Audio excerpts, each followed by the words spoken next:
Bismillahirrahmanirrahim. Assalamualaikum warahmatullahi wabarakatuh. Baik, kembali lagi dengan saya Muhammad Aulia Bahtiar. Salah satu tugas asesmen tengah semester saya terkait mata kuliah kepabianan dan ekspor impor, yaitu untuk analisa Incoterms 2020 dan Three Basic Custom Laws. Jadi untuk soal pertama itu ada case terkait pengiriman dari Pelabuhan Tanjung Priok Jakarta menuju Pelabuhan Yokohama Jepang, di mana kita akan menganalisa terkait risiko pada masing-masing skema Incoterms beserta penjelasannya. Jadi analisa per PU-nya itu adalah komoditasnya itu 1.500 ton farm kernel expeller. Rute yang akan dijalani itu Tanjung Priok ke Yokohama, kemudian permintaannya itu free on board dan custom insurance and freight, cost insurance and freight. Kemudian masalahnya adalah kapal terlambat 2 hari, kemudian 5% kerusakan. Analisis risikonya menggunakan Incoterms 2020 FOB and Chief.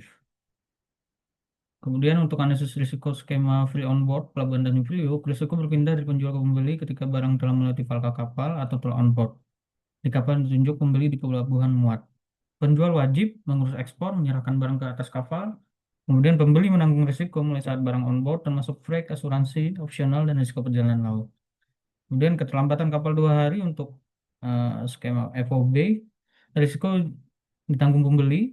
Pada FOB, pembeli yang memilih dan mencarter kapal, termasuk penjadwalan dan pemesanan ruang.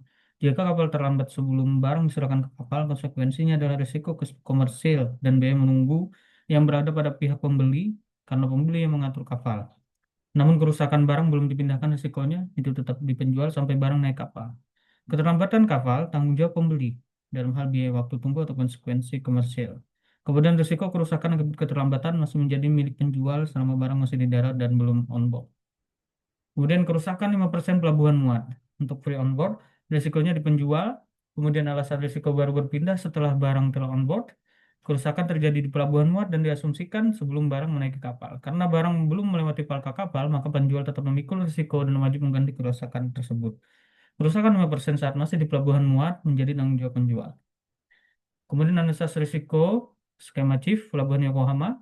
Risiko berpindah dari penjual ke pembeli saat barang telah on-board di pelabuhan muat, sama seperti FOB.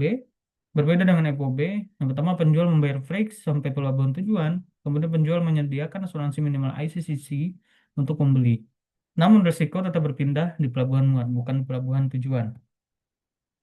Keterlambatan kapal 2 hari atau Chief, Cost Insurance and Freight, risiko ke penjual. Alasannya adalah penjual yang mengatur kontrak kapal atau freight.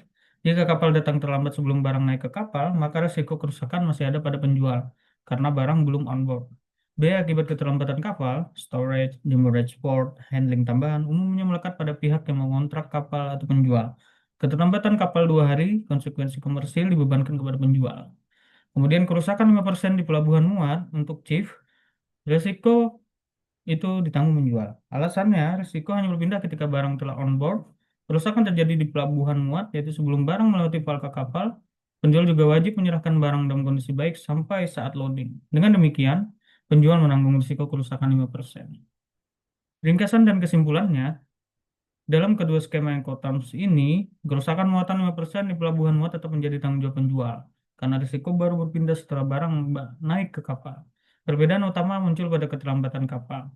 FOB, pembeli menanggung konsekuensi keterlambatan karena mengatur kapal, sedangkan Chief, penjual yang menanggung konsekuensi keterlambatan karena mengatur freight.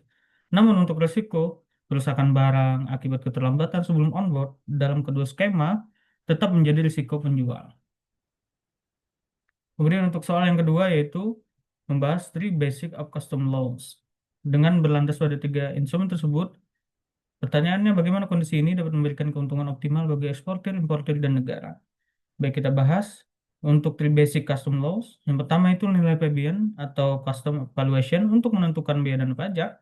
Kemudian klasifikasi barang atau HS code, menentukan tarif dan regulasi. Kemudian ROO atau Rules of Origin menentukan hak preferensi tarif. Instrumen ini adalah fondasi pemanfaatan Free Trade Agreement yang memberikan tarif preferensial, tetapi hanya bisa dimanfaatkan jika 3 instrumen dasar kepabeanan dipahami dan diterapkan dengan benar.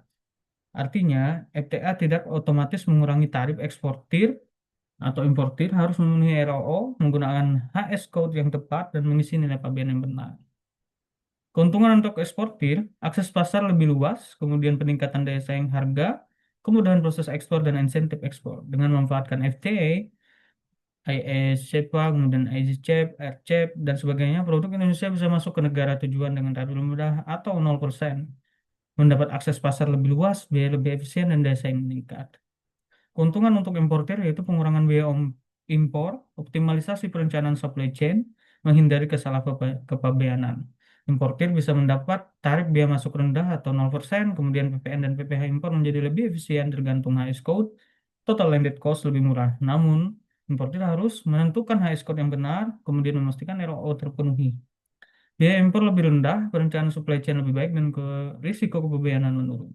Kemudian keuntungan untuk negara itu ada 4, peningkatan ekspor nasional, kemudian optimalisasi penerimaan negara, perlindungan industri nasional, dan integrasi GVC atau Global Value Chain. Ekspor tumbuh, penerimaan fiskal optimal, dan industri lokal terlindungi. Nah, tanpa memahami instrumen dasar ini, kelebihan Free Trade Agreement tidak dapat dimanfaatkan secara optimal. Demikian yang dapat kami jelaskan terkait tugas asesmen tengah semester untuk Three Basic Law dan juga untuk soal pertama tadi. Demikian, saya mohon maaf wabillahi taufiq wal hidayah. Wassalamualaikum warahmatullahi wabarakatuh.